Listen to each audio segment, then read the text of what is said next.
Okay, this is a recap, short recap of what we've been doing. Just evaluate these exponents. 3 to the 4th, you don't need to make the lines or any of that. There's no letters. So it'd be 3 times 3 times 3 times 3. That equals 81. There'd be 4 factors of 3. Negative 3 to the 6th, negative 3 times negative 3 times negative 3 times negative 3 times negative 3 times negative 3. Now, if you want to just do the caret, that's fine, but if you have a parentheses, you need to have that inserted, okay? Because this is a positive answer because you have an even exponent. Negative 2 to the 3rd. You can multiply 3 negative 2's together, or just go negative 2 to the 3rd. Either way, it's negative 8. When your base number is negative, if you have an even, it's going to be a positive. A positive base is always positive. Now, as far as a negative base, if it's even exponent, it'll be positive. If it's an odd exponent, it'll be negative. Now, fractions. Don't be a wuss. Just write 1/7 times 1/7 times 1/7 times 1/7. So 1 times, that's 1. 2,401. That's your answer. Okay, now I want to do some 3-liners. There's only 4 of them. Okay, so if you don't have a line, assume everything's on top. Now these little numbers I would like you to circle. Those are your powers. So you got 2 and 7 as your number bases. And then you got X as your letter, but there's 2 of them, so we apply a plus. So 2 to the 1, but it's in parentheses, so 1 times 3 is 3. 7 to the 1, in parentheses, 1 times 2 is 2. Now there's 2 factors of X. This X here is to the 5th, so 5 times 3 is 15. And this X here is a 7. 7 times 2 is 14. So we need to add 15 plus 14, that's 29. You can't cross that. You're not going to cross out anything, obviously. Now, that's positive, that's a stay. That's positive, that's a stay. That's positive, that's a stay. Now, we can simplify the 2 to the 3rd and the 7 to the 2nd. So 2 to the 3rd is 2 times 2 times 2, that would be 8. Or you can do the caret. 7 to the 2nd, 7 times 7, that would be 49. And then the X to the 29th power stays. Now you got to multiply the 8 and the 49. 392. So that's our final answer. 392 times X to the 29th power. Next problem, circle those little numbers. They're exponents. So on top you got a number base 4. On bottom you got a bit 2 of the same number base. So like you would with a letter, you'd put a plus. So on top you got 3. Okay. On bottom you got 2 and 5, no parentheses. 2 plus 5 is 7. Now we can cross out that 4 because we have a 4 on top to go with it. So we need to cross it out and minus 7. It was 7. So 3 minus 7 is negative 4. So we have 4 to the negative 4th, but with a negative power, that's a switch. So you need to move that base 4 to the bottom where it becomes a positive 4. Now you need a 1 on top, and then you take 4 to the 4th. You can caret it or multiply it out. It's 256 either way. Remember to put the 1 over it. Okay, remember with 2 fraction lines, you combine them into 1. You're going to circle the 3, the 7, and the 10. Those are your exponents. So on top I have a number base of 3. On bottom I have a number base of 4. That's not a 6, it's a B. Now letter base, you have an X on top, and on bottom you have an X and a B. Okay, now figure out, we'll be crossing out the bottom X, but first I got to figure out what power. Now 3 to the 1, but that's not in parentheses, so it would just be to the 1. Now the X here on top is a 3, but it's in parentheses, so 3 times 7 is 21. Now the 4 to the 1 is not in parentheses, so it would just be a 1. And the X to the 10th is not in parentheses, it would just be a 10. And now go to your b. It's b to the 1, but that's inside of a parenthesis. So you take 1 times 7, that's 7. Now, you can't cross out the 4, you can cross out the x, okay? Minus 10, and that's 11. So what stays, what switches? Well, that's a stay. So 3 to the 1's on top, it stays on top. 11's positive, so that's the x is a stay. The 1's positive, that's a stay. And the 7's positive, that's a stay. Now, 3 to the 1 is 3, and then the x to the 11 stays. 4 to the 1 is 4, and the b to the 7 stays. Okay, last one of these. Remember, assume everything's starting on top. So your little exponents are going to be the -2, the 2, the 3, and the 5. So number bases, you have 3, and that's it. Letters, you have x. You have 2 x's, so we will plus those. And then you got a y, plus the exponents. So a 3's to the 1, it's in parentheses, so 1 times 3 is 3, so it's to the 3rd. Now there's got to be 2 x's, that's why you write a plus. So this x here, you got a -2 times a 3, that's -6, and this x here is a 5.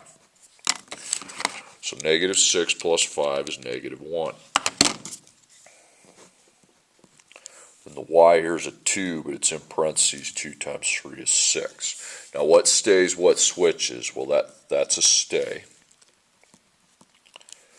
-1, that's a switch. So we switch x to the bottom where it goes to a +1, and that's a stay. Okay, 3 to the 3rd. We can simplify 3 to the 3rd. 3, 3, 3. That equals 27, so we put a 27. Then the y to the 6 stays, and then the x to the 1st stays. Okay, now, scientific notation. It's when you move the decimal. So first off, is this number bigger than 1 or less than 1? It looks less than 1 to me. That means when I put a base 10, it'll have a negative exponent. So starting on the left, always starting on the left, find the first digit that's not a 0. Right there.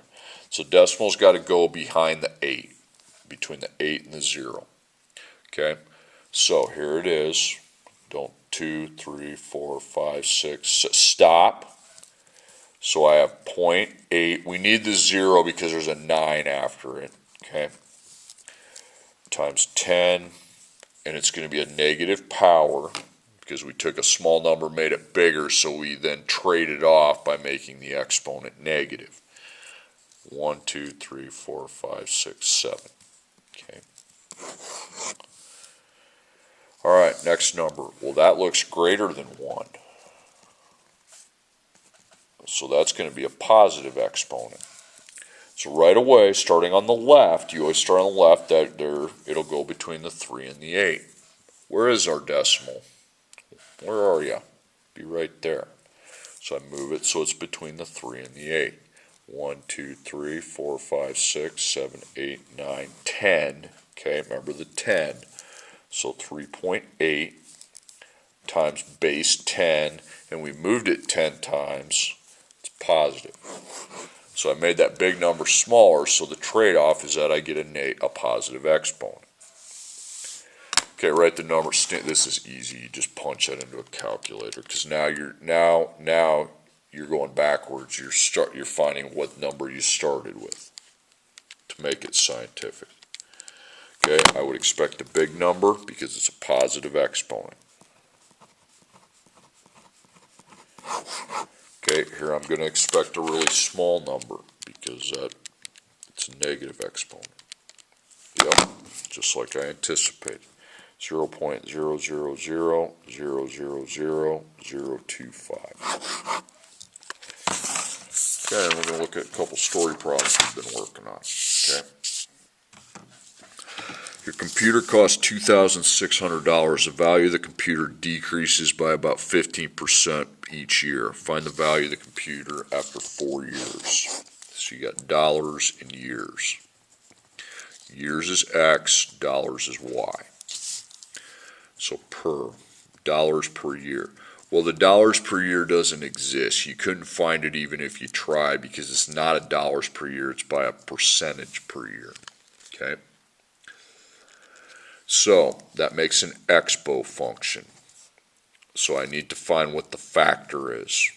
Well, you take 100% and you're decreasing, so you would minus 15% on this one. So 85, but then you got to move the decimal twice. Okay? 1 between the 8 and the 5, now 2. So it's in front, so it'd be 0.85 would be my exponent factor. Now you make a table of 0, 1, 2, years and dollars, but we're not going to be adding. We go 0, 1, 2. The original's marked 2,600, but now you multiply. Okay? So times 0.85. So after 1 year, it's down to $2,210. We knew it was going down, and when you multiply by something less than 1, it goes down. 2210 times 0.85, 1878.5. I don't even care if you put the 0.5, but then we stop, put 4 years. Now, this is not a line. When you add over and over, that's a line. This is an expo, so write an expo function. You write a times b caret x to the x power equals y. So the a is your original amount, 2,600. The b is your exponent factor, 0.85. Caret, and I don't need to put x because I know I'm going to put 4 in place of the x equals y. I multiply it. So 2,600 times 0.85 caret 4. Now it's a money amount, so I want 2 decimal places. So 1357.2, you can either put 0.21 or 0.22, doesn't matter to me, but that's the answer. That's what would go in here. Okay, next one. The population in the city Austin, Texas was 494,290 people. Pretty sure there's more than that, but I made it up. Population increases by 3% each year. Find Austin's population 10 years from now. That says people down there. So you have people in years. X is years, Y is people. Per. People per year. Okay, it's not a people per year, it's a percent per year, so it's percent. So 3%. So that makes it now into an expo function, and I got to find the factor. The factor is found by taking 100%, but instead of minusing like I did up here, it increases, so we would add 3%. Okay, now you still have to move the decimal, though, twice, not just to the end, okay? Once between the 0 and the 3, twice between the 1 and the 0, so there's still going to be a 1 in front of the decimal. So it's a growth, okay? X, Y, so X is years, Y is people. 0, 1, 2. So the original amount of people is 494,290, and then we multiply by our exponent factor, okay? 1.03.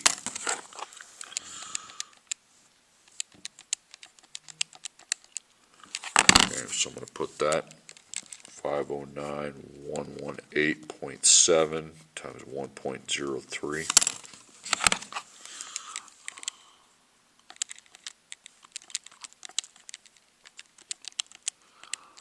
Okay, 524392.261. I don't even care if you put the decimals as long as you know how we're getting it. So it's growing like we said it would. Okay, we got to find 10 years. So an expo function, I do not make the line graph, okay? I got everything I need to know. A times B to the x power equals y. Okay, so the original amount is the A, okay?